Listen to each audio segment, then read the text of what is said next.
ভাই যারা এই বিআরটিতে আহেন ভাই একটু সাবধান, বিআরটি দালালগর থেকে একটু সাবধান। যে কাজ বুঝেন বা বুঝেন না, কাগজপত্র যেমন নাম ট্রান্সফার করতে চান, গাড়ি ডকুমেন্ট করতে চান, ডিজিটাল নাম্বার প্লেট করতে চান, বা গাড়ি হারায় গেছে এই বিষয়ে কোনো কাগজ করবেন, বা যে কোনো আদারওয়াইজ যে কোনো কাজই হোক, বিআরটি দালালদের থেকে সাবধান ভাই। আমি যখন আমার কাজের জন্য আসছিলাম, আমি 4,000 টাকা ঝামেলায় পড়ছিলাম ভাই। এসব দেখা হই না বুঝা তারপরে বিআরটিতে দালাল ধরে তারপরে কাজ দিবেন ভাই। আর আপনার যদি মনে হয় কোনো দালাল সন্দেহজনকভাবে একটু অন্যরকম, তার কাছে কাজ না দেওয়াটাই বেটার, এটা আমি মনে করি। আমি আপনাদেরকে পুরো ফুটেজটাই দেখাই দিয়েছি আজকে, যতটা সম্ভব চেষ্টা করুন পুরোটা ক্লিয়ারভাবে আপনাদের দেখানোর।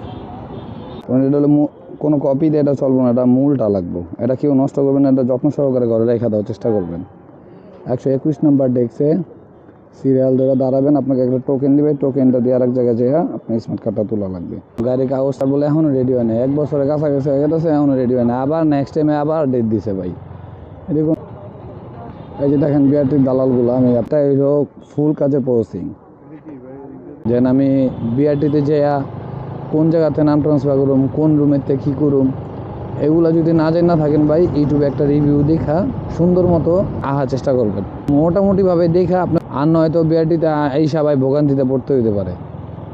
কারণ বিআরটিতে একদম নতুন মানুষদের জন্য একটু ঝামেলা, কারণ যেরকমভাবে দালালরা বসে থাকে বাইরে, আপনি যখন বিআরটি গেটের সামনে যাবেন তখন আপনার দালাল জিগাবে, ভাই কিসের জন্য আইসেন, কী কাম, এটা সেটা দেন ভাই আমি কাজটা করে দিই, বাইরে 5,000 লাগবে, আমি আপনার 3,000 টাকা করে দিই, এরকম অসংখ্য দালালরা বলে ভাই। তাদের হাত থেকে ভাই একটু সাবধান ভাই।